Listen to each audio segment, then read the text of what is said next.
Fala, camaradas. O vídeo de hoje é a gravação de um evento que a Soberana, né, o coletivo que eu faço parte, organizou no dia 17 de maio. E eu estava em São Paulo para a ocasião de que eu tinha ido fazer a palestra na Crypto Rave. Fizemos esse evento também para falar sobre o quê? Sobre a precarização do trabalho e a tecnologia, falando sobre aplicativos, né, sobre toda essa coisa que a gente já está sabendo.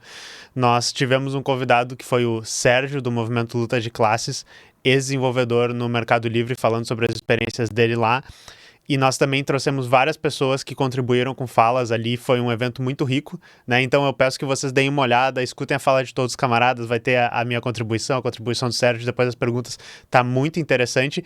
E outra coisa legal é que nós fizemos esse evento na Casa Laudelina, que é uma ocupação do movimento Olga Benário, que é um espaço muito importante de resistência, lá uma casa de referência para acolher mulheres, e eles também tem sofrido muitos ataques, né? Sempre o risco de ser despejada e também ataques das pessoas que querem tirar a ocupação delas ali para manter aquele prédio, né, vazio para especulação imobiliária. E elas nos cederam esse espaço para a gente fazer um evento, então foi um evento muito legal, onde a gente falou sobre um assunto importante, recebemos vários camaradas que falaram ali sobre suas experiências, a sua atuação na área, e ainda fizemos isso nesse espaço de resistência tão importante para chamar a atenção para a situação que está acontecendo lá também, tá? Então se vocês curtem o canal, né, deixem um like, vejam os links ali para apoiar e tal, mas vamos lá pro vídeo. Olá, boa noite. Sejam todos bem-vindos, né, à nossa plenária, a primeira plenária que a Soberana está organizando, com a temática, da tecnologia e precarização do trabalho. Tá, então, eu sei que a maioria de vocês deve saber o que é a Soberana, mas eu preciso explicar aqui, né? Soberana é um coletivo que visa organizar os trabalhadores na internet e fora dela também. Como a gente é um coletivo que atua muito na internet e cresceu a partir da internet, obviamente a gente consegue atuar nesse espaço melhor. Atuando com os psicólogos no Sameca, atuando com professores no CESPEM, atuando com advogados e juristas no júri, no futuro talvez atuando com outras áreas mais ligadas à tecnologia também. Porém, a gente sempre conta com a Unidade Popular, com todos os movimentos da Unidade Popular, para fazer essa ponte, né, com o mundo real, entre aspas, porque a internet é real também. E hoje a gente está aqui na Casa Laudelina, que é essa ocupação feita pelo Olga Benário, que é uma casa de referência que atende várias mulheres. A gente, né, fez um tour da casa, nos explicaram todo o trabalho que eles fazem aqui, é maravilhoso. Então a gente agradece muito ao espaço, agradece a todo o trabalho que eles fazem, a militância é importantíssima, né? E toda essa parceria também, essa confiança que esses movimentos têm no nosso trabalho, que a gente tem no trabalho deles, que é uma coisa que a gente é muito grato e é muito bonito, assim, a camaradagem realmente que a gente desenvolve com esses camaradas é muito boa, tá? Então, assim, como eu disse, o tema de hoje é para a gente falar sobre a tecnologia e a precarização do trabalho. Eu, né, sou o Zavak, que faz o canal Tecnologia e Classe, e eu trabalho com tecnologia, né? No meu dia a dia eu sou um desenvolvedor de software. Eu estou aqui com o Sérgio também, que é um ex-trabalhador do Mercado Livre, também trabalhava como desenvolvedor de software. Depois, quando ele falar, eu acho que é legal tu explicar tudo isso aqui também. Mas daí a gente gostaria de falar um pouco sobre, né, essa questão, principalmente ele sobre a questão dos trabalhadores lá, o que ele viu. Eu vou tentar fazer uma fala um pouquinho mais geral, e daí depois a gente quer abrir para ouvir as perspectivas de vocês. Eu sei que tem pessoas que trabalham como entregador, que estou vendo aqui o Leone, que eu chamei para falar aqui. Daí a gente vai abrir para conversa, vai abrir para falas, né? Então é basicamente isso. E daí eu só para fazer uma introduçãozinha, assim, todo mundo já sabe, né, como os aplicativos, essas plataformas, elas estão revolucionando, assim, entre aspas, a nossa maneira de trabalhar, a nossa maneira de fazer tudo. Mas é uma revolução que muda muita coisa para velhas dinâmicas que acontecem sempre, elas continuarem acontecendo também. Então, quando a gente fala com os trabalhadores que estão sujeitos a essas modalidades de trabalho nesses aplicativos, a gente nota os padrões que estão sempre acontecendo, que são os padrões de sempre. O padrão da superexploração, o padrão, né, da uma extrema extração da mais-valia dessas pessoas, o trabalho exaustivo com um feedback muito piorado do que seria talvez um trabalho numa modalidade mais tradicional. E talvez é aí que chega essa discussão, porque a gente está tentando entender quais são as novas dificuldades, né? Quais são os novos problemas que a gente tem em relação a isso. Queria dizer também que a gente tinha convidado o Júnior Freitas, o movimento Break dos Apps, ele acabou não conseguindo vir, mas também queria chamar a atenção para o movimento que eles estão fazendo aqui, que é muito importante eles tentarem organizar esses trabalhadores para eles entenderem quais são os direitos deles, para eles tentarem entender o poder que eles têm também se eles se unirem e tentarem organizar. E eles também fizeram recentemente o café da manhã na frente do ponto de encontro onde os trabalhadores de aplicativo estavam, para tentar bater aquele papo com as pessoas, explicar qual era o movimento, pegar a perspectiva das pessoas. Então é um trabalho muito legal também. É uma pena que ele não está aqui hoje, mas queria chamar a atenção para isso. E daí, enfim, sabendo disso e sabendo que esse é o nosso objetivo hoje, já falei aqui da Casa Laudelina, né? Eu vou passar para o Sérgio para ele explicar qual é a situação dele, depois vou também fazer uma falinha que eu tenho, e daí a gente vai abrir para contribuições de vocês e podemos ter uma discussão, né?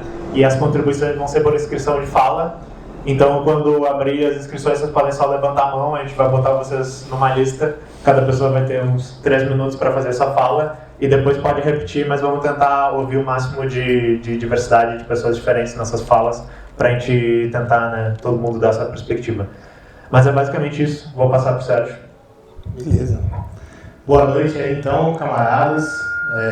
Deixa eu vir para cá na microfonia. Abaixa um pouquinho.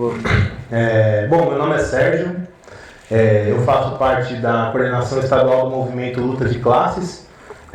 A gente é uma corrente sindical classista, né, revolucionária, e a gente constrói a unidade popular, né? Então, foi um dos movimentos, assim como o movimento Olga, que tomou essa iniciativa também de construir um partido de massas. A gente acha que é fundamental isso, né?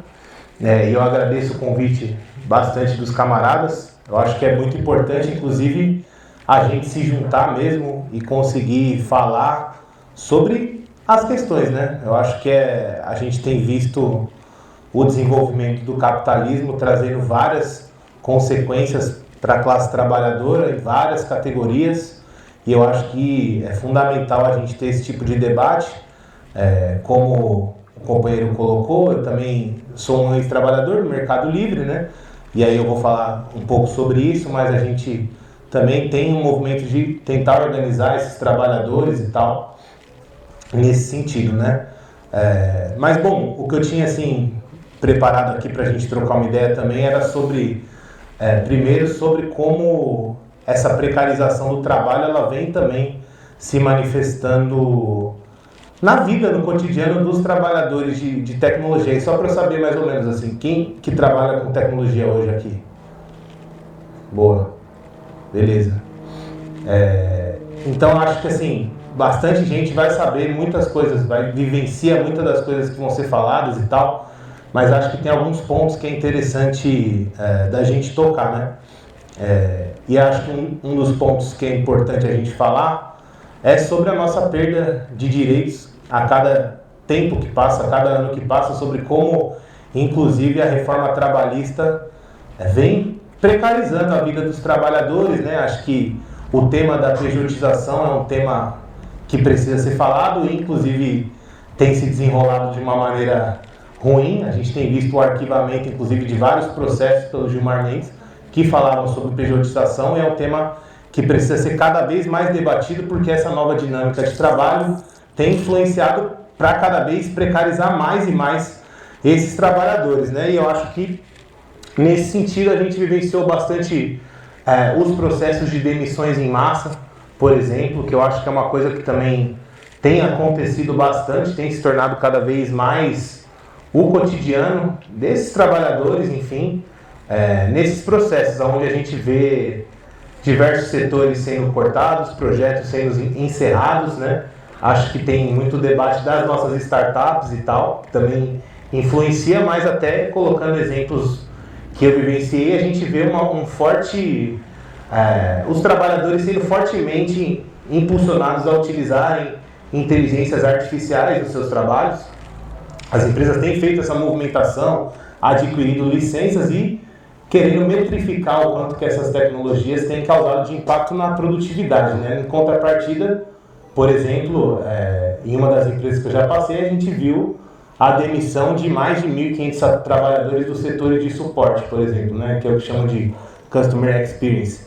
Então a gente consegue ver também essa dinâmica do avanço da inteligência, de uso da inteligência nessa resolução de problemas, se refletindo, infelizmente, no capitalismo, no aprofundamento da precarização, nas demissões em massa, inclusive, né? E aí são vários outros temas que a gente pode falar. Eu acho que um que é latente aqui é a saúde mental. Eu acho que aqui, se alguém não toma remédio, ou conhece alguém que toma ou tem algum BO psicológico, e a gente sabe como que é essa dinâmica no dia a dia, né? Aí no caso até dos entregadores, a gente vê os algoritmos impondo um ritmo de trabalho cada vez mais e mais acelerados, e aí são verdadeiras caixas pretas, onde o que as empresas tentam vender para os trabalhadores é que existe uma relação de trabalho onde você é um empreendedor, né? Você é o próprio dono de si mesmo, mas você é penalizado, por exemplo, quando desliga o aplicativo ou quando começa a recusar pedidos. E aí vão ter vários outros cenários que vão levar a isso. Mas uma coisa que eu acho que é importante, que a gente tem alguns desafios pela frente, é sobre a nossa forma de organização, né? Então, é claro, nós temos um problema onde nosso trabalho ele é cada vez mais precarizado, onde as empresas cada vez mais exploram em maior intensidade a classe trabalhadora, e a classe trabalhadora precisa dar a resposta. E eu acho que o caminho disso é isso que estamos fazendo, nos organizando politicamente, e precisamos pensar, né? E aí eu já queria pegar um pouco de fazer esse paralelo com o que a gente tem vivenciado no Mercado Livre mesmo.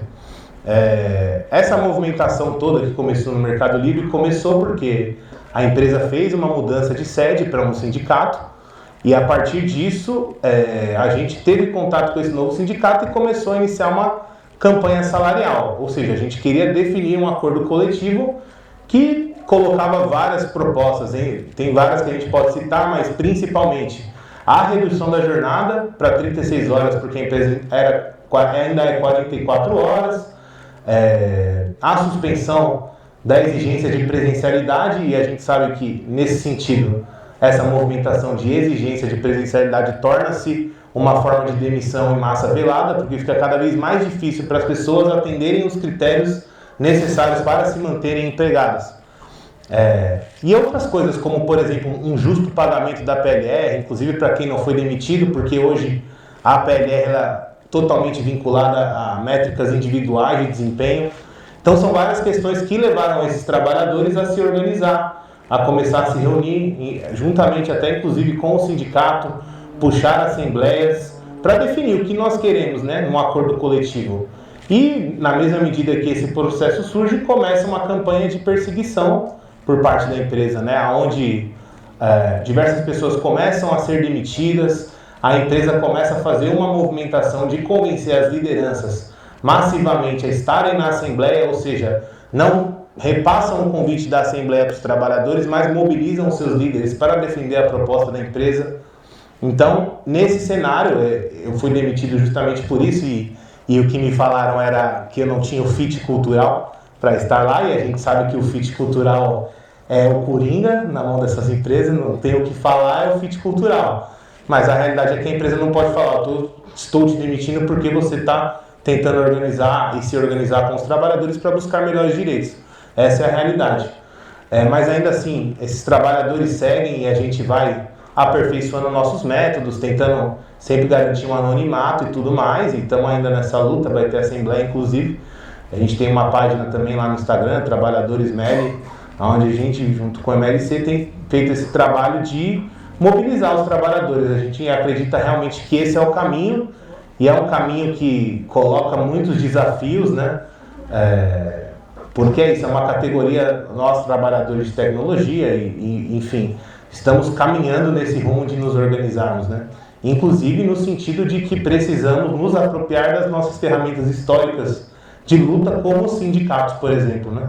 Que precisam estar no trilho da luta, e a gente sabe que o que a UMLC defende, inclusive, é de que não são os sindicatos, né? Muitas vezes as direções dos sindicatos não estão correspondendo ao que precisa ser feito ali para avançar as condições de trabalho e nós, enquanto trabalhadores, precisamos retomar essa ferramenta, retomar as direções e colocar os sindicatos nos trilhos da luta. Mas é fundamental que a gente consiga avançar nesse trabalho, né? Então, com base em todos esses atos sindicais, a gente tem uma tarefa grande pela frente, que é a gente conseguir criar essas formas de organizações. E eu acho que os caminhos que a gente precisa ainda, vamos precisar formular muito, ter muita atividade como essa, muito debate, mas eu acho que o caminho a gente precisa, por exemplo, unificar essas lutas, os trabalhadores de tecnologia em conjunto com o BREC dos EPs, porque no fundo são duas pontas de uma mesma forma de exploração, né? Porque os trabalhadores que estão construindo os algoritmos que exploram os integradores também são explorados. E claro, né, eu acho que a exploração dessa nova forma da uberização é muito mais profunda, porque ainda que explorados a gente tem um instrumento como a CLT, por exemplo, que nos garante alguma medida que essa exploração não seja tão profunda quanto esses novos regimes de trabalho. Mas os trabalhadores são os protagonistas, né? A gente tem visto inclusive movimentos ao redor do mundo, como no Tech for Genocide, tem se criado essa frente, onde os trabalhadores das Big Techs têm se organizado, se colocado contra o uso das tecnologias para o extermínio do povo palestino, por exemplo. Então acho que é fundamental que a gente que construa essas tecnologias comece a se organizar politicamente, se juntar, e acho que, sem sombra de dúvidas, também a gente construir e trabalhar para construir uma nova sociedade, para que a gente também não ache que o problema é a tecnologia, o problema é a inteligência artificial, o problema são os algoritmos. Na verdade, o avanço tecnológico ele é importante. A gente já teve experiências anteriores, né? Onde, por exemplo, na Revolução Industrial, se quebraram várias máquinas, por entender naquele período que as máquinas seriam um problema. Mas eu acho que a gente precisa pegar essa discussão e construir um caminho de que a classe trabalhadora precisa se apropriar dessas tecnologias, dos meios de produção, para fazer realmente tecnologias que sirvam ao interesse do povo, né? Afinal de contas, a gente vive hoje num cenário onde essas múltiplas plataformas, múltiplas empresas têm dados fundamentais para tomada de decisão da nossa vida. A gente precisa saber, esses dados que hoje são privados, precisa estar na nossa mão, inclusive, para a gente conseguir tomar as melhores decisões, né? E eu acho que, nesse sentido, até tem um exemplo que eu gosto de citar, que é um livro que saiu, inclusive, pelas edições Manuel Lisboa, né, que é a editora do nosso partido, que é o Ministro Che, e tem uma máquina, naquele período da Revolução Cubana, que os trabalhadores começaram a pegar um certo ranço daquela máquina, ninguém usava ela porque viam seus companheiros sendo demitidos todos os dias por causa daquela máquina. E no período da Revolução, os trabalhadores se apropriaram daquela máquina e ela começou a ser realmente utilizada. Então, eu acho que essa é uma perspectiva que a gente precisa ter enquanto classe trabalhadora, de unificar essas lutas, tanto dos trabalhadores de plataforma quanto os trabalhadores de tecnologia, para a gente construir uma sociedade socialista, onde a tecnologia não sirva ao interesse do lucro, né? Mas sim ela sirva de fato para trazer melhores condições, ter uma vida, proporcionar que a gente tenha uma vida mais humana e melhor, né? E infelizmente no capitalismo a gente sabe que não é esse o caminho, então por isso que a gente se coloca nos trilhos da luta pela construção do socialismo, inclusive, partindo inclusive do processo de retomar os sindicatos, de organizar os trabalhadores nos seus locais de trabalho, né? Mas eu acho que era mais ou menos isso assim que eu tinha para falar. Eu acho que vai ser muito bom o debate, inclusive ouvir todo mundo. Sempre essas atividades é boa, e que a gente consiga tirar propostas para colocar, para ir para a luta e conseguir construir essa luta pelo socialismo aí, por um caminho que seja mais efetivo, né? Mas é isso, camaradas. Valeu. Um dos grandes esquemas que o Marx revelou, e que é o que deixa a liberalzada puta até hoje, é a questão da mais-valia, né? E o que quer dizer isso? Ele conseguiu mostrar que o trabalhador quer trabalhar, ele precisa trabalhar para se sustentar.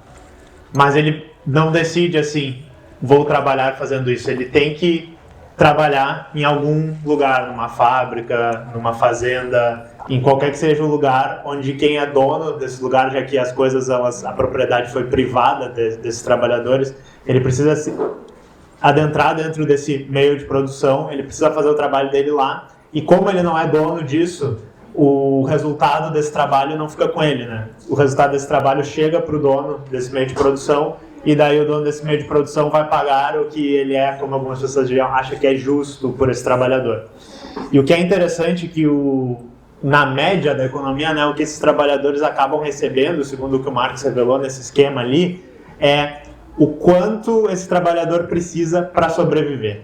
Tá? Se ele receber menos do que ele precisa para sobreviver, a gente vai entrar numa crise onde esses trabalhadores não vão conseguir sobreviver, mas as crises elas acontecem cada vez mais, né? E se ele receber muito mais, na realidade esse burguês vai estar ganhando menos dinheiro que os outros, daí vai vir um outro que vai estar pagando menos e vai desbancar ele, né? E tal. Então, basicamente, a mais-valia é isso. Ele explicou esse mecanismo de exploração no capitalismo. E uma coisa que é bastante interessante que decorre disso é que como o trabalhador ele não é dono dessa propriedade privada, ele não é dono dessas terras, dessas fábricas para ele trabalhar, né? E no futuro, nós estamos falando de outras coisas que são meios de produção, mas eu já vou chegar lá, né? No futuro, no nosso presente, eu quero dizer. Como ele não dispõe disso, ele precisa achar alguém que vai contratar ele, precisa achar alguém que vai dar esse trabalho para ele, né? Aquele burguês bonzinho que vai dar o trabalho para ele. E para o burguês que precisa, por exemplo, tem uma padaria que vai estar fazendo pães, vai estar fazendo bolos, ele vai botar lá no papel, né, ou alguém, um gerente que ele vai contratar, vai botar no papel que ele precisa de tanta farinha, de tanto açúcar, de tanto chocolate em pó e de tantos trabalhadores, de tanta força de trabalho, de tantas horas trabalhando. Então o trabalhador ele é mais um ingrediente nesse ciclo inteiro que é a realização da mercadoria que vai virar capital. E se o trabalhador ele é mais um produto que nem um saco de farinha que pode ser comprado, existe um mercado, né, onde o preço desses trabalhadores vai variar, o preço da força de trabalho desses trabalhadores. E o Marx gosta de explicar isso no tempo, né, nas horas empregado, basicamente. Por isso que daí nos livros dele, geralmente nas análises marxistas, ele vai estar sempre falando de tanto por hora que a gente está recebendo, né? E o que é muito interessante de pensar assim, até porque o mercado de trabalho do CLT, ou, né, porque eu trabalho CLT também, a gente pensa nas nossas horas por mês, a gente pensa em quantos dias a gente trabalha. Pensar em quantas horas você trabalha é a maneira como o Uber pensa. Que ele, quantas horas eu vou trabalhar por dia, que o iFood pensa, ou até o PJ nas áreas que são PJizadas. Ele pensa, vou pegar tantas horas aqui e é isso que eu vou ganhar, quanto é que eu ganho por hora, quanto é que estou tirando, é essa maneira que eles pensam. Mas o que é interessante é que, obviamente, os trabalhadores percebendo essa exploração durante vários momentos e chegando a esses momentos de crise, onde eles tinham que trabalhar tanto para conseguir o sustento deles, que eles começam a trabalhar todos os momentos que eles não estão descansando ou comendo, né? Se o salário está muito baixo, se o trabalho está muito precário, que nem a gente está dizendo, pode ser que o trabalhador ele está trabalhando só para sobreviver ou ele está vivendo apenas para trabalhar, né? Ele não tem nenhum tempo livre, ele não está nem sobrevivendo, ele só está vivendo. E daí, como tem essas crises e tal, os trabalhadores, o que eles fazem? Eles se organizam, eles exigem seus direitos. E um dos lugares para essa organização, que é o famoso lá, o socialismo, o comunismo que está nos livros, é o chão de fábrica, né? Também foi o campesinato. Foram esses espaços onde tinha essa troca dos trabalhadores, onde eles conseguiam conversar e onde eles conseguiam organizar isso. E daí que surgiu os processos de menos horas de trabalho, de salário mínimo, todas essas coisas que são, né, pequenos contratos que vão dar algumas garantias para que o trabalhador possa saber se eu fizer isso aqui, eu vou sobreviver, né? Se, mesmo que não seja muito, eu tenho o mínimo aqui e tal. E, né, enfim, com as revoluções socialistas e o risco da União Soviética talvez mostrar para o mundo capitalista que não trabalhar desse jeito poderia ser uma boa alternativa, a gente teve o que foi chamado estado de bem-estar social na Europa, nos Estados Unidos e tal, né, no mundo, né, desenvolvido, entre aspas, onde realmente os trabalhadores desses países conquistaram muitos direitos, conquistaram contratos melhores de trabalho. Por que eu estou chegando nisso? Com a destruição do estado de bem-estar social, com a queda da União Soviética, com o risco do comunismo acabando, os trabalhadores agora não querem mais esse tipo de coisa, a gente começa a ver a desmantelação de vários desses direitos que a gente tem. E uma desmantelação muito importante, que vocês vão entender por que eu estou falando de horas de trabalho, mais-valia e tal, é essa questão dos aplicativos. Porque no aplicativo, se a gente pode trabalhar o quanto a gente quiser, na hora que a gente quiser, no momento que a gente quiser, é basicamente um mercado de comprar trabalhadores, que nem eu expliquei, né? O trabalhador é aquele ingrediente que o burguês precisa comprar, muito mais eficiente. Porque o burguês ele não precisa nem botar um anúncio e dizer nós precisamos desse tipo de trabalho, ou não precisa contratar e tal. As pessoas sabem o lugar que elas vão ir e elas vão entregar aquela horinha, aqueles minutos dela para fazer aquela tarefinha pequena ali. Então, na realidade, para a questão da exploração do trabalho, os aplicativos deixaram isso muito, muito eficiente. E é por isso assim, que eu analiso, e acho que deve ser meio claro para todo mundo ver, que a plataformização de tudo, a uberização de tudo tem acontecido. Então, vários empregos estão começando a ser uberizados.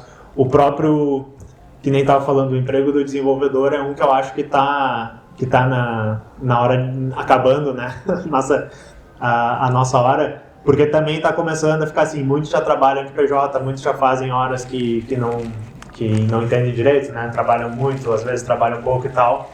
E a gente está sendo cada vez mais integrados nesses sistemas autônomos de IA, nos sistemas que já só mostram assim, você vai fazer isso aqui, você vai fazer essa pequena tarefinha, você vai fazer essa coisa. Vão tirando bastante da autonomia que a gente tinha, que era um emprego que era muito artesanal, escrever código, integração de sistemas e tal. Hoje a coisa ela tá muito mais pequenas coisas que a gente faz, e daí a gente começa a se enxergar como aquele trabalhador metafórico do comunismo lá do início, do capitalismo lá do início, quer dizer, que estava mexendo numa porquinha, um parafusinho e tal, estava fazendo só uma coisa. O nosso trabalho começa a virar isso, e nosso trabalho virando isso, ele vai começar a subir também. E daí essa empáfia, essa arrogância que muitos dos programadores, desenvolvedores tinham de se achar um trabalhador muito superior, um trabalhador que na realidade é dono do seu meio de produção, que é um teclado e um computador, tá ficando mais claro que não. Tá ficando mais claro que a gente não é assim. E isso é uma boa oportunidade, que nem o Sérgio estava falando, de a gente tentar aproximar isso, porque eu sei, parece um pouco, né, às vezes ridículo dizer assim, até o trabalhador que está ganhando 10 pau por mês, ele é igual ao trabalhador que tá sofrendo pra caralho num galpão, no Mercado Livre e tal, ganha pouco. Sim, a gente está fazendo a mesma coisa, mas existem níveis diferentes de exploração, né? Mas quando eu falo isso, não é pro cara que está lá no galpão dizer, ai, coitadinho do programador e tal, é pro programador, tipo, não, pô, tu tem que se ligar, tu tem que se politizar, e tu tem que saber, tu tem que ajudar na luta dessas pessoas, porque é a mesma luta que a tua, né? Outra coisa que é muito legal para essas pessoas, né, essa burguesia das plataformas, é que esse processo de trabalho, de reprodução das mercadorias e realização do capital, ele agora está dentro dessas plataformas digitais. Ele acontece de uma forma mais ou menos automatizada, ele pode ser influenciado com probabilidade dos algoritmos, né? Se a pessoa está indo muito bem, tu reduz o quanto ela está ganhando. Se tu quer que algum tipo de produto vá melhor, tu pode, de repente, as pessoas que trabalham com isso vão ganhar taxas melhores, todo esse tipo de coisa. É uma caixa preta, que o Sérgio falou. E é um mercado muito lucrativo construir e gerenciar essas ferramentas. E é um mercado muito lucrativo para os desenvolvedores aqui do Brasil, ou enfim, as empresas aqui do Brasil. Não, é um mercado muito lucrativo para as empresas desse centro do capitalismo que controla a maioria dessas coisas. E daí tem o processo todo que a gente chama de colonialismo digital, mas, no geral, como é que a gente poderia explicar isso? É assim, quanto mais essas ferramentas penetrarem em outras sociedades, em outros países, em outras, né, forem utilizadas por outros tipos de pessoas, mais partes da economia e do trabalho e da produção da vida nesses lugares, ela precisa obrigatoriamente passar por dentro da economia dos outros países. Então, para os Estados Unidos, que centraliza todas essas tecnologias, é muito bom oferecer tudo de graça, mandar tudo isso aqui pra gente, dar bons termos para que a gente use, porque daí quando uma coisa que era uma pizzaria local, que recebia uma ligação e pagava um motoboy que trabalhava sempre o mesmo ali, eu tinha 1 ou 2, agora se passa por um sistema onde todos esses dados estão saindo daqui, estão passando para os Estados Unidos, estão voltando, está rolando taxa em todas essas coisas. E, que nem eu disse, para a exploração do trabalhador é muito mais eficiente, mas a gente nota que, enfim, a gente está fazendo milhões de passos extras para fazer coisas que antes elas funcionavam muito bem até. Então é por isso que eu estou gostando de falar essa frase, assim, a tecnologia, ela revoluciona toda a sociedade o tempo inteiro, ela desmancha normas sociais, ela muda tudo, mas no geral, parece que a gente está sempre fazendo a mesma coisa, e eu acho que a gente nota, assim, no nosso âmago que as coisas parece que estão sempre piorando, sabe? Aquele meme do tava bom, tá piorou, parece que tá pior, agora parece que tá ruim e tal, tá muito ruim. E é um momento bom para politizar os trabalhadores, para conversar sobre isso e para talvez tentar, né, trazer esses trabalhadores aí que trabalham com as plataformas digitais e tal, para também pensar como é que a gente pode, então, usar a tecnologia, já que ela não é de todo ruim, mas como é que a gente pode construir uma tecnologia que poderia nos ajudar a superar isso, né? E não só fazer um projetinho de tecnologia imaginando o que a classe trabalhadora vai precisar e daí eu vou fazer um site aqui, pá. Não, vamos conversar com os trabalhadores e tentar entender o que nesse momento poderia ajudar eles. Mas enfim, eu acho que é mais ou menos isso, espero que tenha feito sentido, porque eu não super planejei essa fala e agora acho que nós vamos abrir as falas. E que nem eu disse, quem quiser fazer inscrição, levanta a mão, quem está cuidando das inscrições aqui é o Bruno. Então levanta a mão, olha nos olhos do Bruno, pegue suas inscrições e vamos fazer 3 minutinhos para cada pessoa, né? Pode fazer 5. 5 para cada pessoa? Beleza.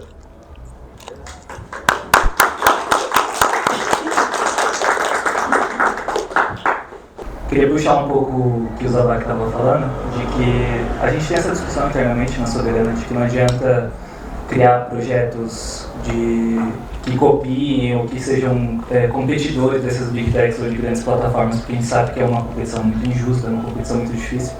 Mas eu queria pensar aqui e abrir esse diálogo para a gente trocar essas ideias e, assim como a gente não vê alguma software house ou uma galera que abre agência para poder começar a trabalhar com marketing digital e atender pequenas empresas e vai crescendo aos poucos, vocês acham que existe a possibilidade de a gente tentar pensar em atuar localmente com esse tipo de solução, mesmo com a iminência de que não seja uma coisa que vai durar 5, 10 anos ou muito mais, uma empresa que vai ser super lucrativa, mas como uma forma de juntar as pessoas, juntar desenvolvedores, juntar pessoas de marketing em torno de um projeto, nem que seja por um período, e mostrar que é possível a gente tentar atuar em projetos que sejam similares ou que sejam parecidos, mas pensando em, inclusive, como formas da gente atuar, de fazer pesquisa, de fazer entrevista com o usuário, fazer desenvolvimento, conversando com os trabalhadores, talvez criar empresas de tecnologia comandadas, lideradas e sendo tocadas por trabalhadores de uma forma que não siga a estrutura de hierarquia de empresa tradicional, capitalista que a gente tem. Será que a gente fomentar esse tipo de solução, fomentar esse tipo de projeto, pode ser uma forma de agitação, uma forma de propaganda dos profissionais da tecnologia, para entrar em contato com as pessoas que vão estar na ponta também, sendo as pessoas que vão fazer as entregas, fazer contato com as empresas, com restaurantes, com esse tipo de coisa. Atuar comercialmente até para poder gerar uma renda e a gente poder trampar com isso de forma integral. Vocês acham que é uma estratégia válida? Vocês acham que é possível a gente fazer esse tipo de coisa? Mesmo sabendo que competir nacionalmente é uma cidade grande como São Paulo já é difícil pra caramba, mas às vezes um rolê que funcione só na Zona Oeste, funcione só num lugar específico e que a gente tenha muita consciência de que não é algo que vai vingar, que vai deixar todo mundo milionário, mas se gerar uma renda e a gente trabalhar às vezes 1, 2 anos por um projeto já é uma forma da gente fazer essa agitação e quem sabe dali essas pessoas já viram militantes, vão para outros movimentos, alguma coisa assim. Queria abrir essa conversa aí, tanto os camaradas estão aqui na mesa, mas para todo mundo também que quiser trocar essas ideias. Eu já passei por essa experiência, então a gente teve um momento de unir programadores, pessoas de marketing, uma equipe multidisciplinar. Foi muito rápido, eu tinha acabado de ser desligado do meu serviço em um banco digital, como PJ, então eu nasci em 93, vou fazer um panorama geral para justificar o porquê que eu tive a iniciativa de criar esse movimento, mas me reconheço como um cara pardo, pobre, periférico.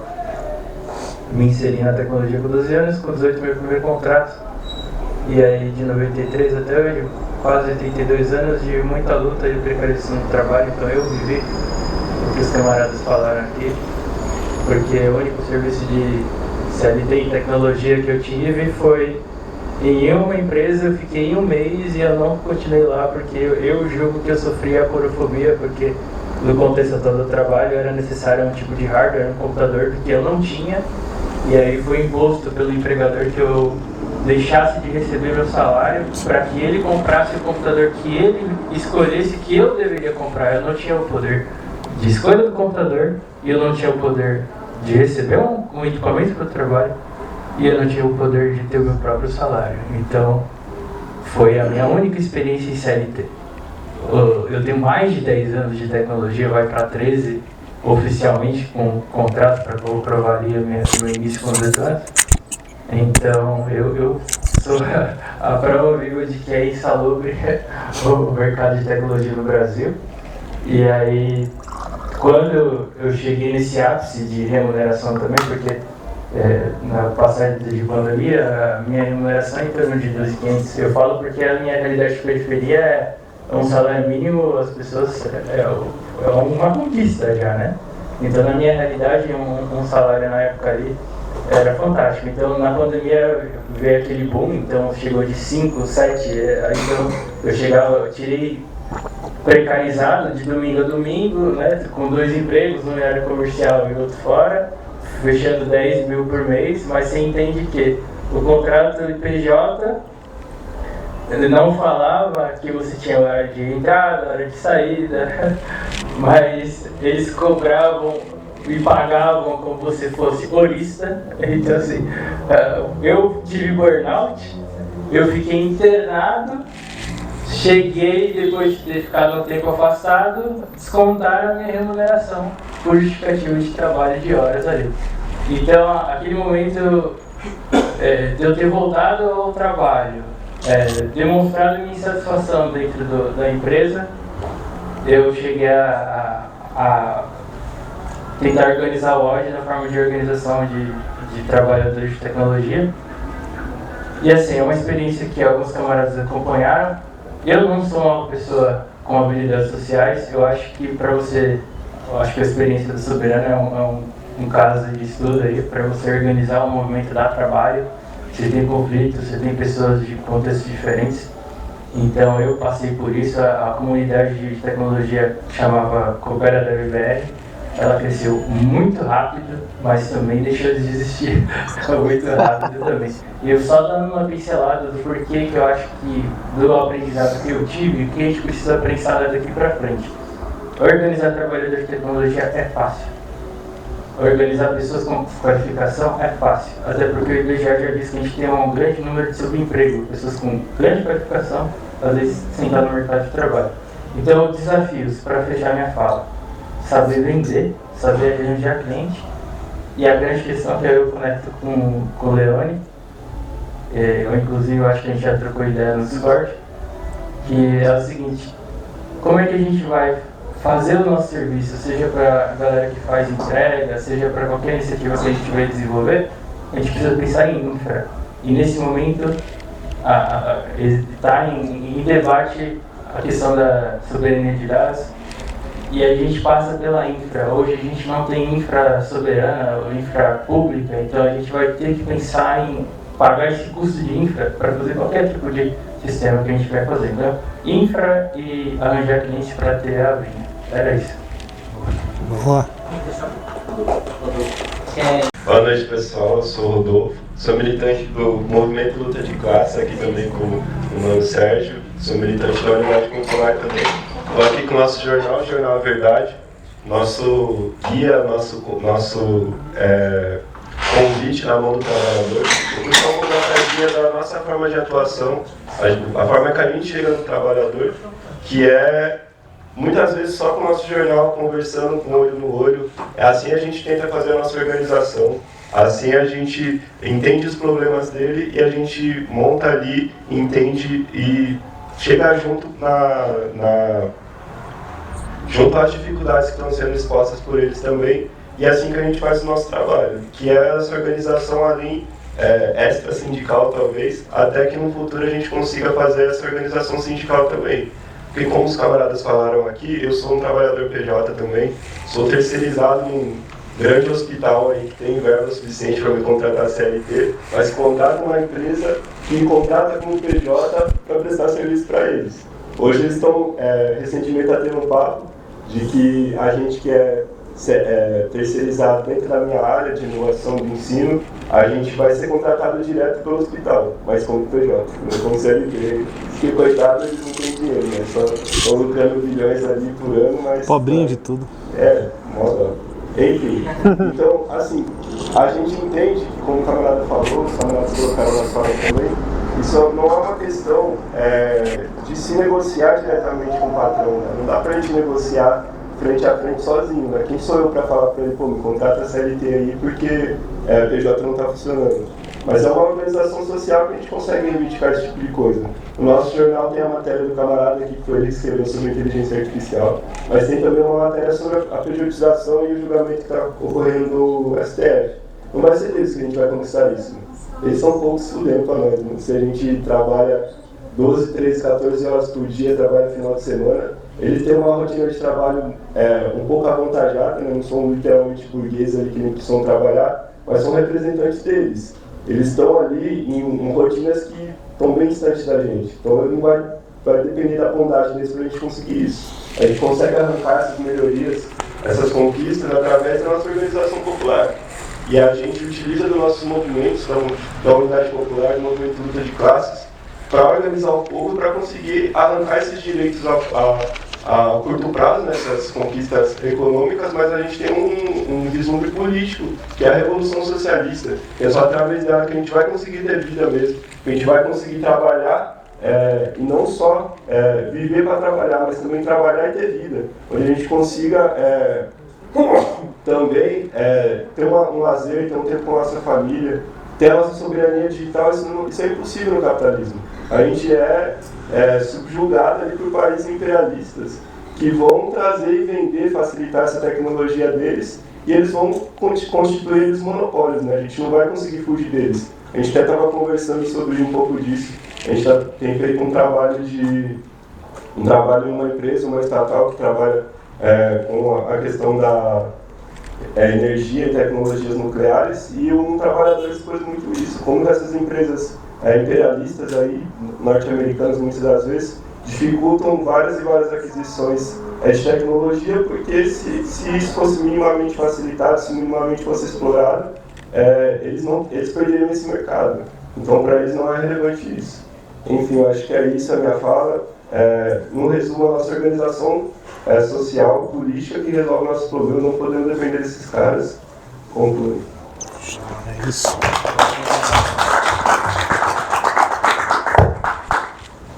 Eu acho que é um processo aí de acúmulo que a gente vai precisar ter, assim. Eu acho que, inclusive, realmente, eu já fiz isso, mas eu queria realmente valorizar esse tipo de espaço, assim, porque eu acho que até a própria forma de trabalho que a gente vem tendo ultimamente vem se tornando cada vez mais individualizada, né?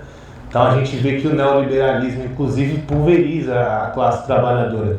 Inclusive, eu acho que nesse sentido, uma das grandes vitórias, inclusive, do Break dos Apps é fazer uma mobilização desse tamanho com esse cenário de precarização do trabalho, de formas de trabalho, né? Eu acho que, inclusive, temos muito a aprender nesse sentido, porque a gente vê essa questão. Eu acho que o companheiro trouxe bem, resgatou o histórico da análise do que foi, né, a Revolução Industrial e como ela contribuiu para os germes ali, né? O Marx até vai falar que os sindicatos o germe da organização dos trabalhadores e tal, para depois avançar sobre uma sociedade socialista e tal. Mas é isso, a gente tem um cenário hoje de extrema individualização do trabalho, e eu acho que a gente conseguir refletir sobre essas novas formas, sobre como se organizar, criar esses espaços, e eu acho que vai além também a gente se apropriar. Eu queria realmente defender isso, se apropriar dos nossos sindicatos, e não deixar que os sindicatos virem na verdade, uma mesa de negociação ou um escritório de advocacia, porque eu acho que, infelizmente, às vezes esse é um caminho que as direções sindicais acabam optando por ir na mesa de negociação sem os trabalhadores, né, e não se tem mais aquele processo aonde você vai para uma negociação, retorna para os trabalhadores. Então acho que essa é uma coisa, mas eu acho que a gente precisa criar esses espaços, né? E até aí já algumas coisas o companheiro colocou sobre essa questão das criações, né, de formas da gente conseguir organizar esse contingente de trabalhadores que tem essas habilidades para fazer plataformas ou serviços que prestem um trabalho que reduza essa dinâmica de exploração. E eu acho que a gente precisa se apropriar dessas ferramentas. Eu acho que qual é o nome mesmo, perdão? O que o Juliano levantou é bem importante, é uma coisa que eu estava vindo pensando hoje para cá. Porque a gente precisa fazer movimentações que vão contra o interesse do capital e logo, portanto, seremos atacados pelo capital. E a gente vê ao mesmo tempo, recentemente, falta dois? A gente vê tipo a movimentação do Haddad indo para fora, negociar com as Big Techs, reduzir o imposto das Big Techs para fazer o que no final das contas? Criar um país mais dependente do imperialismo, quando na verdade o nosso caminho deveria estar sendo aproveitar toda essa experiência que existe dos profissionais, dos movimentos, dos professores, das universidades, criar data centers, essas estruturas nas universidades, com data centers em universidades, tenho certeza que seria muito mais propício para os movimentos sociais usufruir dessas estruturas do que a gente simplesmente, porque é um desafio. Hoje a gente quer trabalhar com uma perspectiva de que as coisas cresçam. E as coisas, quando crescem na tecnologia, nos colocam um desafio de escala. E a gente precisa começar a refletir sobre essa infraestrutura, onde estão as nossas coisas, onde a gente faz. Tudo bem com vocês? Boa noite. Eu queria aprofundar essa conversa que a gente está tendo, que o camarada Juliano trouxe para a gente, e é uma conversa recorrente que a gente tem no júri, né? Eu sou João Maurício, eu sou integrante do júri do Eixo de Comunicação. Sou estudante de Direito na Federal de São Paulo e uma coisa que eu estava estudando esses últimos tempos, acompanhando um audiobook de alguns dos camaradas do movimento dos Panteras Negras dos Estados Unidos, o efeito positivo que teve nas comunidades, o que eles faziam dos cafés das manhãs para as crianças, né? E eu acho que seguindo mais ou menos na linha do que a gente estava conversando, que a gente conversou até agora, talvez seja interessante a gente organizar de acordo com a demanda que existe hoje, né? Entrar em contato com a comunidade, porque às vezes fazer a intervenção no jogo que a gente já está perdendo, que a gente já sai do zero atrás em infraestrutura, talvez não seja a disputa que a gente consiga combater. Eu acho que aqui a gente, na nossa discussão hoje, está sendo muito importante, a gente está encaminhando, pelo menos pelo que eu estou percebendo, uma ideia propositiva de organização. No último evento que eu participei foi a manifestação do dia 1º. Eu já vi que tem um sentimento borbulhando dos trabalhadores da tecnologia de se organizar, que existe esse movimento, talvez esteja faltando a fagulha inicial. E eu queria também trazer, né, os louros do pessoal da Soberana por fazer justamente essa ponta de lança e organizar a gente de todos os outros sentidos, né, de outras formações, e incentivar nesse sentido. Assim, eu acho que para a gente ter uma capacidade propositiva de trazer uma mudança prática, trazer a familiaridade do socialismo, do comunismo para a sociedade, eu acho que tudo isso depende de sermos menos uma coisa mística e mais uma coisa prática, uma coisa de estarmos no cotidiano da pessoa e associarmos a nossa luta às necessidades que as pessoas têm. A gente está a gente está trabalhando atualmente, vamos conversar mais tarde também, por favor, camarada, de podermos participar em termos de conversar porta de fábrica para fazer denúncias.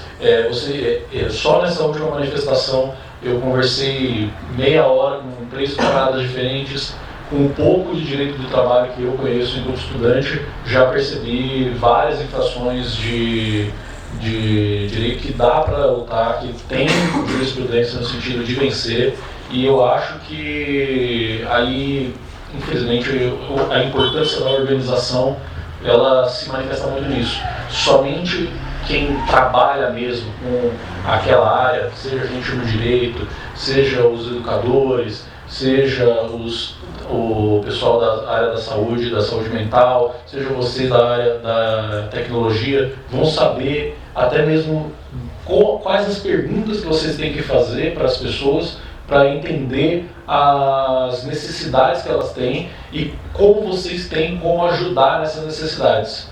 Então eu queria levantar essa parte para a conversa. Eu acho que se conseguimos construir essa organização primeiro, conseguimos daí aproximar as pessoas, seja no âmbito nacional, seja no âmbito bem local, que nem o camarada Júlio mencionou da ZL, a gente pode daí partir para ter medidas mais propositivas, mas daí a gente ter mudança.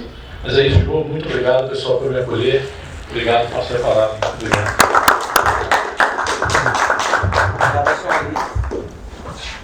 Sou Leone, sou entregador, tá?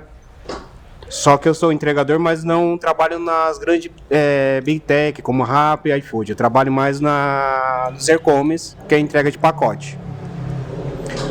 A pejotização, ela é uma forma assim de voltar no 1800, 1700, a primeira revolução industrial.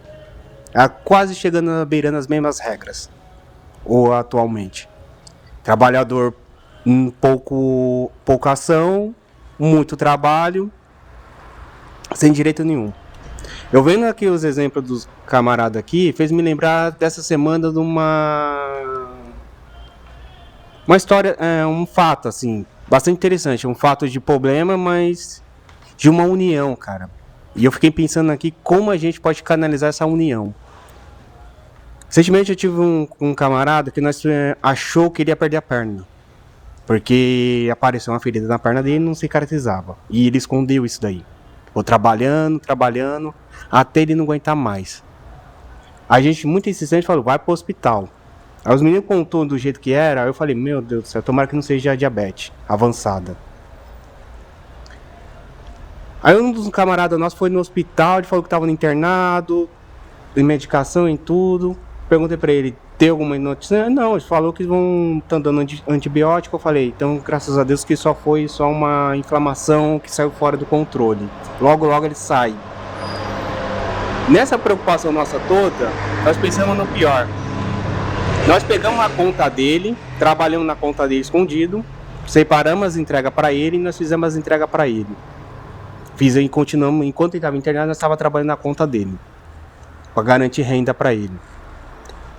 Nessa solidariedade, eu queria saber como que a gente pode canalizar uma solidariedade dessa e levar como uma luta maior.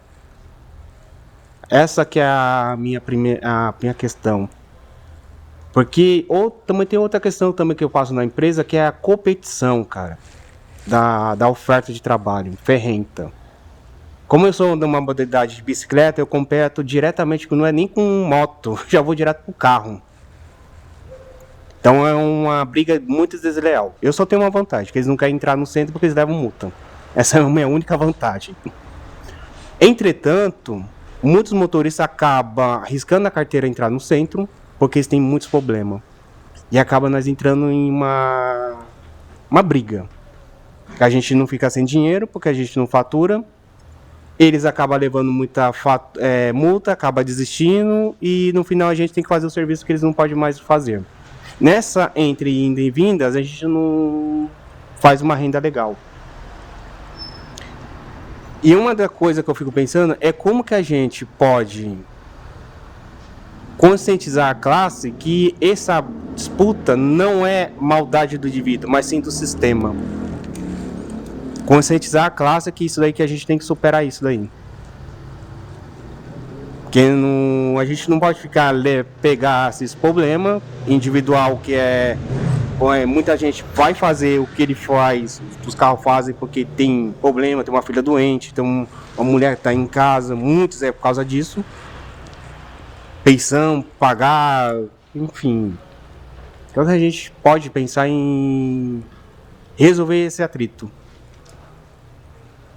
Então essa é o que eu tenho assim para falar assim, fala. Obrigado, boa noite. Legal que tu trouxe isso, inclusive, porque teve duas coisas que eu estava pensando da fala que eu fiz antes que eu acho que eu esqueci. E eu acho que a gente vai poder dialogar exatamente com isso. A primeira que eu tinha dito, né?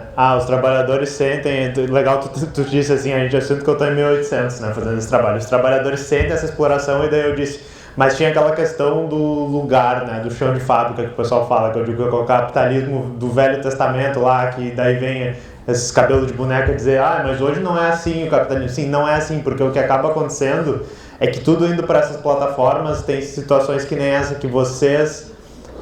Cada um está preocupado com o seu corre, com os seus problemas, e se você não conversar com os outros trabalhadores, parece que eles não existem, né? E você está sozinho fazendo o seu trabalho só seguindo as minhas regras e fazendo o meu negócio. E daí o próprio Leone, quando eu estava conversando com ele ontem, falou dos casos em que eles se conversavam e descobriam especificidades das plataformas, de como elas entregavam os pedidos, de como elas pagavam eles, que na realidade vocês achavam que era uma coisa que estava acontecendo só com você, mas aconteceu com todos os trabalhadores, né? E esse contato que os trabalhadores têm é o que as plataformas não querem. É o que eu estava falando com o Sérgio aqui também, que o próprio Mercado Livre queria separar quem trabalhava no galpão dos trabalhadores que faziam a questão da programação lá. Porque eles sabem que quando os trabalhadores começam a conversar e a gente começa a perceber esses problemas, que é o que eu faço quando cada um de vocês, quando eu conversei 5 minutinhos, vocês me falam sempre os mesmos problemas que eu estou vendo dos outros, sabe? Quando a gente começa a ter essas conversas, a gente vê isso. E outra coisa que eu queria falar, que eu esqueci da minha fala, que é legal assim, o Marx revelou o grande esquema da mais-valia, né? Ele explicou isso, mas algo que é muito legal desse esquema, que eu só falei da parte ruim, né? O que é legal desse esquema é que ele mostra assim, mas se não tivesse esse cara que é o dono dos meios de produção, que é o cara que está nos propiciando o trabalho, e daí eu lembro também da conversa que eu tive com o Leone ontem, que ele disse, eu só estou querendo abrir essa empresa que faz isso, abrir esse aqui para eu arranjar um trampo para mim.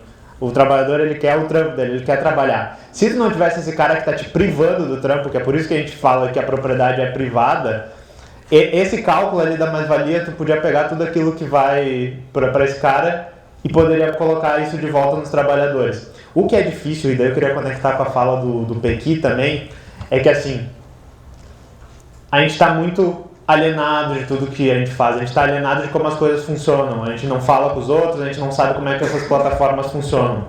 Quando a gente descobre esse esquema da mais-valia, e um dos desafios hoje é descobrir onde é que isso aqui está, porque tá nas plataformas. Eles estão sugando taxinha, sugando coisas da gente em vários lugares.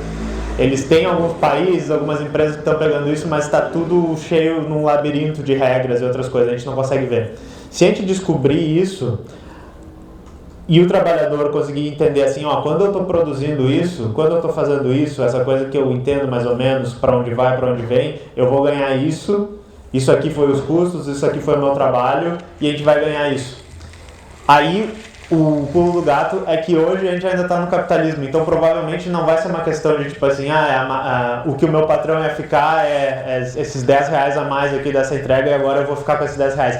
O pulo do gato é que meio que não é assim, a gente vai ter que dizer para os trabalhadores, ok, nós temos que crescer isso, nós temos que profissionalizar isso, então nós vamos ter que usar isso, que é essa maior eficiência que a gente está conseguindo tirando o parasita, que são essas empresas, essas big techs e tal, às vezes não é nem o teu patrão ali, que pode ser um pau no cu, mas não é bem ele que está sugando, ele é uma partezinha ali. A gente vai ter que dizer, ok, como é que a gente usa isso para começar a construir uma coisa maior, para começar a construir uma coisa mais eficiente, que a gente entende que faz sentido na nossa realidade e que daí quando a gente trabalhar a gente não vai ficar com essa sensação de que de que é uma desgraça, de que a gente está de mau humor e tal, vai ser aquela coisa que, sei lá, eu sempre falo, eu gosto de cozinhar, por exemplo, e mesmo que seja uma comida super simples e que não ficou tão boa, se eu fiz ela mais gostosa. Não sei se vocês já construíram um móvel na casa de vocês, mas pode ser a mesinha mais feia de todas, mas daí eu construí isso aqui, é a coisa mais linda que eu já vi. Quando a gente faz o trabalho que a gente entende que é para nós o resultado, é muito especial. Tu fez isso essa semana, né? Então, eu acho que é isso que a gente tem que buscar, e também é um trabalho político, não é apenas um trabalho de organização do trabalho, é de chamar os trabalhadores, entender isso, revelar esses esquemas para eles e mostrar pelo exemplo, mostrar pela prática que isso pode acontecer. Enfim, eu não dei nenhum caminho para vocês, eu só dei uma vibe aqui mais ou menos, mas é isso que eu acho que a gente está sempre buscando, e o importante é isso, é conversar com o pessoal, e a prática do dia a dia vai mostrar a verdade, é isso aí. A mesa que eu construí caiu. Acontece, mas é linda, provavelmente. É lindo, caiu lindamente. Tá funcionando? Microfone, capitão?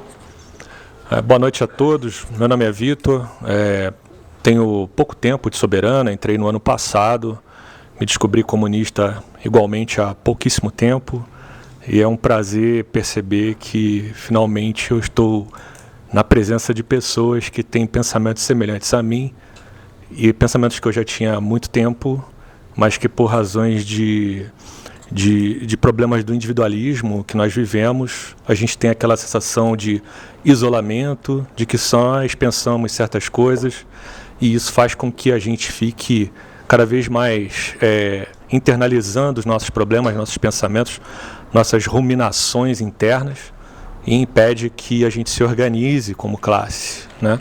A partir do momento que a gente cria essa consciência e a gente começa a enxergar outros semelhantes a nós, com dores similares a nós, né? A gente passa também a criar mais coragem para começar a assumir as dores que nós sentimos e começamos a nos enxergar nos outros. Então, está sendo muito profícuo para mim estar participando pela primeira vez de uma reunião como essas no presencial. Uma questão que o colega, desculpa o seu nome, Leone, falou aqui, que eu acho que foi bem interessante, eu acho que resumido em duas expressões, que é a concorrência e a solidariedade, não é isso, camarada? Isso acho que traduz muito do que a gente vivencia, né, nessa correria do capitalismo. A solidariedade é o que mostra como a gente consegue evoluir como espécie humana, na medida em que sozinhos a gente não conseguiria sobreviver diante de várias outras espécies de seres vivos muito mais fortes e aptos da natureza do que nós, da mesma forma em que a ideologia do capitalismo nos faz nos convencer de que a única solução que nós encontramos para a nossa vida são soluções individuais, porque nós enxergamos nisso mais concretude, né? Parece que é algo que está mais nas nossas mãos de realizar, e assim a maioria de nós acaba não encontrando na proposta do socialismo, do comunismo, uma via que seja considerada atrativa, porque parece uma coisa muito abstrata, algo que não depende só de você, algo que necessita que você esteja junto com outras pessoas e cada uma isolada no seu mundo, né? Acaba fazendo com que você não se sinta capaz de por si só resolver seus problemas, então você acha que não vai ser nunca possível você conseguir alterar essa relação do capital, porque você sozinho não consegue fazer nada e você não acredita que vai conseguir convencer os outros. Então eu acho que é muito isso que acontece na questão da concorrência, né? Eu converso com outros amigos e eles sempre expõem essa situação. Eu sei que o capitalismo tem todos esses problemas, né? Mas acontece que eu não sou a palmatória do mundo, eu não vou conseguir resolver isso. E eles não conseguem enxergar que conseguem, de repente, se aglomerar com outras pessoas para conseguir construir algo coletivamente. Então, assim, longe de bater o martelo e trazer alguma solução concreta, mas eu acho que esses dois problemas que você trouxe trazem esse tipo de questão que, vamos dizer, complementa o que você colocou. Acho que era essa fala que eu queria trazer apenas para contribuir, e obrigado aí pela oportunidade. Boa noite, gente. Meu nome é Charles, eu sou militante da Soberana e do Júri também. E eu queria trazer um outro espectro para a gente discutir. A gente está aqui na Casa Laudelina, que é do movimento de mulheres, Olga Benário, que faz todo esse trabalho de acolhimento, de proteção e de defesa de mulheres em situação vulnerável. Mas a gente sabe que o setor de tecnologia, a área de tecnologia, ainda tem um viés de gênero muito forte. Então, muitas das discussões são puxadas por homens, para homens, e muitas vezes as discussões, as particularidades das discussões que envolvem as mulheres são muitas vezes deixadas de lado. Então, a gente sabe que na nossa sociedade de hoje as mulheres têm jornada dupla, tripla. Então, além do trabalho formal, elas têm que se desvirar, se desdobrar em 3, 4, para também cumprir as funções de mãe, fazer as tarefas domésticas e tudo mais. E isso acaba sendo um desafio a mais na hora de organização. Como que a gente poderia entender essas dificuldades para poder organizar também as mulheres que fazem parte da área de tecnologia? É isso. Boa.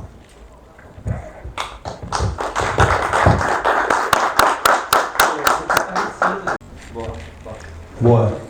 Não, eu acho que primeiro realmente é isso. Até o companheiro colocou assim, de não ter resposta, e realmente eu acho que nós vamos ter que formular essa resposta, né? Eu acho que é um desafio grande que a gente tem pela frente. Mas eu acho que me anima muito, é sempre bom quando a gente participa desse tipo de atividade de ver, porque é bem verdade, assim, eu acho que é um acúmulo que a gente tem tido no MLC, que existe essa questão que é muito colocada às vezes de que o trabalhador da tecnologia é tudo reacionário, é tudo bolsonarista e tal, só que a realidade é que a realidade está batendo na porta brutalmente, assim, e eu acho que a gente, inclusive nessas idas nas empresas, tem sido muito bem recebido pelos trabalhadores, assim, de colocar, eu tô vendo as pessoas serem mandadas embora, eu tô gastando uma grana com remédio, eu tô vendo colegas serem afastados por burnout. A questão que foi colocada aqui pelo camarada da participação das mulheres é fundamental, porque inclusive essa questão da presencialidade tem um peso muito maior para as nossas companheiras, que já vivem uma tripla jornada, e muitas vezes o trabalho remoto possibilita uma melhor condição de vida. Então, inclusive, é nossa tarefa pensar sobre as condições, porque para uma companheira estar num debate, a gente vai precisar pensar em uma estrutura de creche, pensar em várias questões. E eu acho que a gente precisa olhar para isso ativamente e colocar isso como objetivo político, inclusive, de aumentar a participação das companheiras nesses debates, né? Eu acho que a gente não pode naturalizar de que não. Inclusive, eu acho que é importante mencionar que as companheiras estão à frente, eu acho que da gente nessa questão, porque o que tem de grupo do tipo programaria, esse tipo de iniciativa de mulheres na tecnologia, é um passo que talvez as companheiras já estavam dando antes da gente. E eu acho que a gente precisa começar, inclusive, a chegar nesses lugares que a gente sabe que é isso, né? As empresas colocam essas políticas de diversidade como se fossem a diferentona, mas a realidade não é essa. Inclusive, várias empresas já estão encerrando seus programas de diversidade, o Google encerrou recentemente. Então, a gente precisa realmente se apropriar desses lugares, fazer as disputas e colocar o caráter de classe. Assim, eu acho que o movimento Luta de Classes tem essa tarefa de organizar os trabalhadores de várias categorias, inclusive os trabalhadores fabris, os professores, por exemplo, os profissionais da Sabesp, os servidores públicos, que inclusive essa questão do serviço público sendo reduzido cada vez mais é uma coisa que tem tudo a ver com o que a gente falou aqui de precarização do trabalho, e nesse sentido colocar que, apesar de cada categoria ter as suas pautas específicas, muitas vezes, a luta da classe trabalhadora, ela é a luta pela sua emancipação, porque a gente tem visto, né, a sociedade, os alimentos aumentam muito acima da inflação, os salários que são propostos, o salário mínimo está extremamente defasado, né? Pelo Diese, acho que na mais recente foi em torno de R$7.000 o salário mínimo. Então, se o salário mínimo duplicar, ele ainda vai estar na metade do que deveria ser. Então, não é um absurdo falar sobre aumento de 100% no salário mínimo. Na verdade, aumento de 100% no salário mínimo ainda deixa a gente bem atrás do que deveria ser. Mas precisamos começar a pautar esse tipo de coisa. E eu acho que realmente é isso. A gente precisa ter mais atividades, tirar a proposta. Eu acho que a gente tem que começar a fazer um mapeamento das empresas de tecnologia, dialogar com esses trabalhadores, construir esse tipo de espaço cada vez mais amplo, porque eu acho que na medida em que mais trabalhadores se envolvam nessas discussões, eu acho que vários companheiros, companheiras aqui deram contribuições valiosas. Eu acho que quanto mais trabalhadores estiverem inseridos nesse processo, mais a gente vai conseguir encontrar as melhores respostas, né? E que seja o quanto antes, porque tem agravado assim, a situação. Mas eu queria colocar essa perspectiva de que é isso, né? Na medida em que o capitalismo também germina suas crises, a classe trabalhadora está se organizando cada vez mais. Existe uma tendência da classe trabalhadora, inclusive, de começar a retomar essa movimentação de buscar os sindicatos. Aconteceu nos Estados Unidos, tem acontecido em vários lugares do mundo.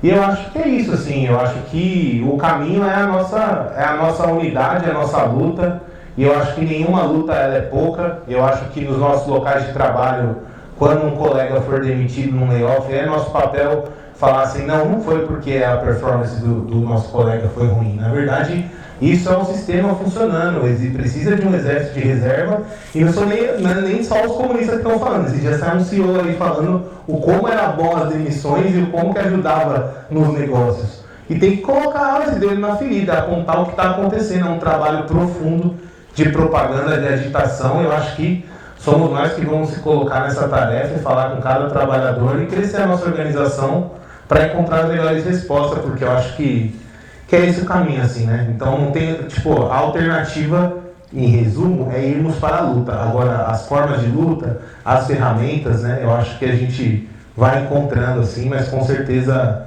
temos que ir para dentro, assim. Acho que é mais esse caminho aí. Assim, eu queria estender os agradecimentos da Soberana a todos vocês que tiveram aqui. Essa é a primeira plenária que a gente organizou. Queria agradecer ao pessoal do Olga Benário, que além de fazer esse trabalho de militância incrível aqui, sendo uma casa de referência que acolhe as mulheres aqui nessa ocupação, dando um papel social para esse prédio que estava abandonado. Além de tudo isso, eles ainda abriram esse espaço para a gente fazer esse evento político, né? E foi maravilhoso, que nem eu disse, muito bom ver as pessoas diferentes que estavam participando aqui. Quero agradecer ao Sérgio, que veio falar sobre a organização dos trabalhadores pelo MRC, né? Os trabalhadores do Mercado Livre também, que ele já trabalhou lá. E queria falar também que a gente não conseguiu receber hoje o Júnior Freitas, do movimento do Break dos Apps, porque ele acabou tendo um imprevisto e não conseguindo vir, mas eu queria chamar a atenção para o movimento que eles têm feito, porque tem tudo a ver com o papo que a gente estava fazendo hoje. Eles estão tentando fazer ser vista uma classe de trabalhadores que é muito invisibilizada, que a gente não vê, muitas vezes não vê todo o trabalho que existe para que chegue uma comida na nossa casa, para que chegue aquele produto na nossa casa. A gente acha que o mundo todo roda com alguns cliques e alguns aplicativos e as coisas só vão aparecendo magicamente na nossa porta, mas é por causa do trabalho dessas pessoas e o trabalho de conscientização que ele tem feito para que esses próprios trabalhadores entendam o poder que eles têm, entendam o papel que eles desempenham. É um trabalho de conscientização muito importante e muito inspirado em várias das coisas que a gente está falando aqui, mas fazendo ele na prática. E toda vez que isso acontece, a gente tem que prestar atenção nisso, a gente tem que elevar isso e a gente tem que estar junto desses camaradas sempre que eles precisarem da nossa ajuda, tá? Então, novamente, muito obrigado, pessoal. Agradecer de novo a Olga. Lembrem que do Jornal A Verdade não sou da UP, né? Mas o pessoal da UP vai vender Jornal A Verdade para vocês. E daí eu queria chamar aqui a Marilene para falar um pouco sobre o Olga, porque tem muitas coisas para falar sobre isso. É importantíssimo o trabalho de vocês e a situação é muito séria que aconteceu aqui também. Meu nome é Marilene. eu faço parte da coordenação aqui da Casa Laudelina de Campos Melo. Laudelina de Campos Melo é uma ocupação de mulheres, do movimento de mulheres Olga Benário.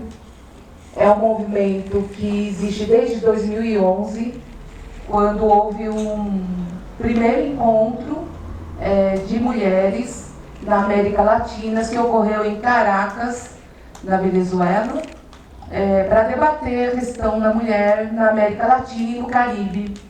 E as mulheres delegadas aqui do Brasil foram várias mulheres de vários estados do país, né? E debateram lá e viram que a situação das mulheres latino-americanas e caribenhas, a situação de miséria é igual, né? E foi debatido a questão do quanto que o capitalismo empobrece as mulheres, né? E por isso que nós temos a população empobrecida, a miséria que a gente vive, né? Nós da classe trabalhadora, as nossas mães, nossos pais trabalharam sempre muito e bastante, e a gente vai ter que trabalhar muito, né, dentro desse sistema, simplesmente para não morrer de fome, né? Porque aqui ninguém vai ficar milionário, né? E a gente tem essa consciência, e pelo contrário,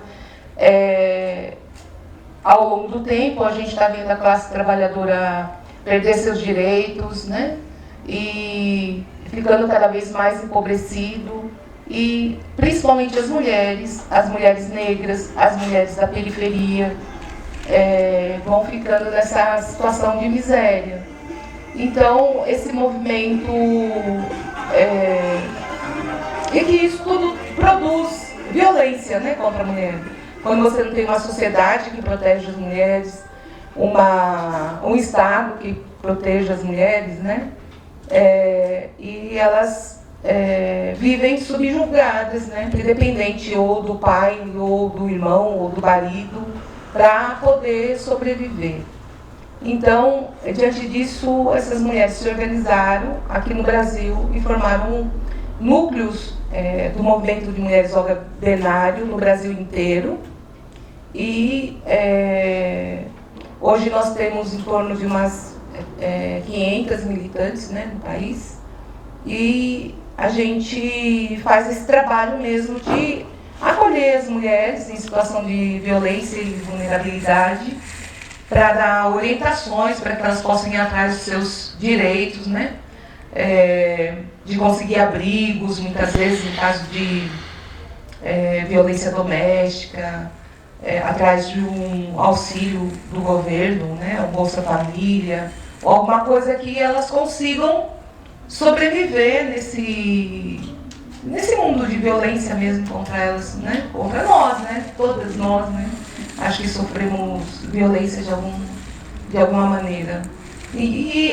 Para além disso, a gente também organiza as mulheres, né, para debater o que é esse sistema que nos oprime, que impede de a gente ter uma vida digna, de cuidar dos nossos filhos, né, com dignidade, de alimentar e educar adequadamente nossos filhos, né? E a gente tem aqui em São Paulo também vários núcleos, a gente se organiza em núcleos em várias regiões de São Paulo. E a partir de 2016, o Movimento de Mulheres Olga Benário resolveu fazer ocupações de mulheres. Primeiro, para denunciar a falta de casas de referência para a mulher, né? Espaços onde as mulheres possam ser acolhidas, orientadas, né? Para sair dessa situação de miséria que vive, né? E também para denunciar o déficit habitacional, né? Déficit habitacional, entre aspas, né? Porque a gente sabe que a gente tem muito mais casas vazias, né, do que a população vivendo na rua. Isso não é novidade para ninguém. Então, a gente resolveu ocupar esses espaços que estão devendo muito para a prefeitura, né? uma dívida muito maior do que o próprio imóvel, e um local abandonado que serve para acumular sujeira, né? Insetos, animais peçonhentos, e locais também para usuários de droga, para violência contra as pessoas vulneráveis, né? Então a gente ocupa esses espaços para fazer essa denúncia. E esse espaço aqui foi um espaço que no ápice da pandemia, em janeiro de 2021, estava abandonado. E a gente sabe que na cidade de São Paulo, a região que tinha muito mais casos de Covid, que morria muito mais gente, era aqui nessa região do Pari. E a gente resolveu fazer uma ocupação aqui. E principalmente porque é uma região bastante abandonada pelo Estado, né? Eu acho que quem veio de metrô, quem andou pelo bairro, viu, né? O abandono que é. E também porque aqui existe, né, ainda muitos casos de violência contra a mulher. E nós ocupamos esse espaço, que estava abandonado há mais de 30 anos e com muita sujeira. Foi uma das ocupações mais difíceis, né, para a gente conseguir limpar, de tanta sujeira, de tanto entulho que tinha. Muito rato, muita esqueleto de pombo, de gato, baratas. Acho que as baratas do mundo inteiro viviam aqui nessa casa. E a gente só tinha esse espaçozinho aqui onde a gente está, menos que isso, para a gente poder fazer nossas atividades. O resto era tudo entulho. Lá em cima, quem subiu lá para ver o novo telhado, ali também era cheio de entulho, não dava nem para ver o chão, né? E não tinha nem como pisar. E a gente demorou muito para limpar, precisou de muito apoio para conseguir tirar os entulhos, né? Tudo daqui. E a gente fez uma reforma, assim, para instalar água, eletricidade, banheiro, né? Para a gente conseguir usar esse espaço como ele está hoje. Precisa de muitas melhorias, mas é um espaço que a gente faz o trabalho com as mulheres aqui, que a gente pode acolher as mulheres, que elas podem vir aqui durante o dia, sentar com a gente, conversar com a gente, deixar as crianças brincar ali na nossa brinquedoteca, vem fazer atividades de costura, de crochê, de escrita, ou vem simplesmente para conversar, né? E a gente vai organizando essas mulheres aqui nesse espaço.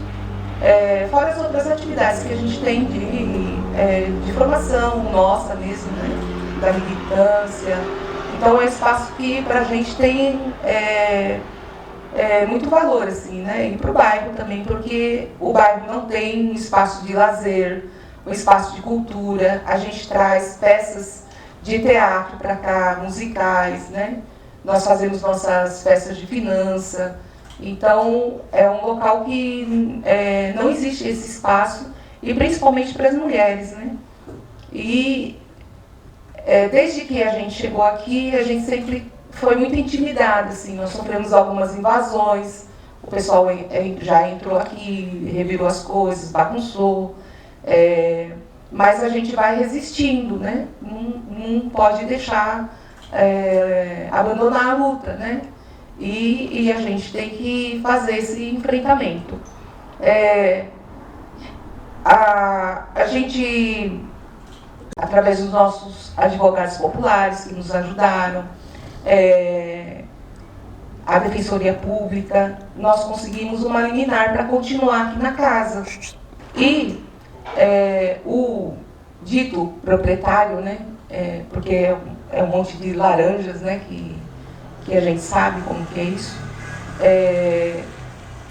mandou para cá os capangas deles, né, os lacaios dele, para tirar a gente daqui, e assim, nos ameaçando várias semanas, tal, até que derrubaram o nosso telhado. Então, porque eles não conseguem tirar a gente daqui judicialmente, né, de maneira legal, eles tentam de maneira criminosa, de maneira ilegal, tirar a gente daqui. Então, vão escalando nessa violência, né? Aí derrubaram o telhado, para assustar a gente, falar, não, aquelas mulheres vão sair correndo de lá, não, nós estamos aqui. E assim, queria agradecer muito a Soberana, que foi assim, fundamental para que a gente reconstruísse o telhado, né, rapidamente, dando resposta, né, a essa violência que as mulheres sofreram aqui, dando essa resposta rápida, para dizer que não, que nós vamos ficar aqui, nós vamos permanecer aqui, porque a gente está dentro da lei, né? Então, e a Casa Laudelina, a gente homenageou a Laudelina de Campos Melo, porque a Laudelina de Campos Melo foi uma mulher negra que na década de 30 organizou as mulheres trabalhadoras domésticas para reivindicar salário, porque nem isso elas tinham. Elas trabalhavam a troco de um prato de comida, às vezes um local para dormir, e não tinha nenhum direito, trabalhavam o dia todo, né? Não tinham fim de semana, folga, e não recebiam salário.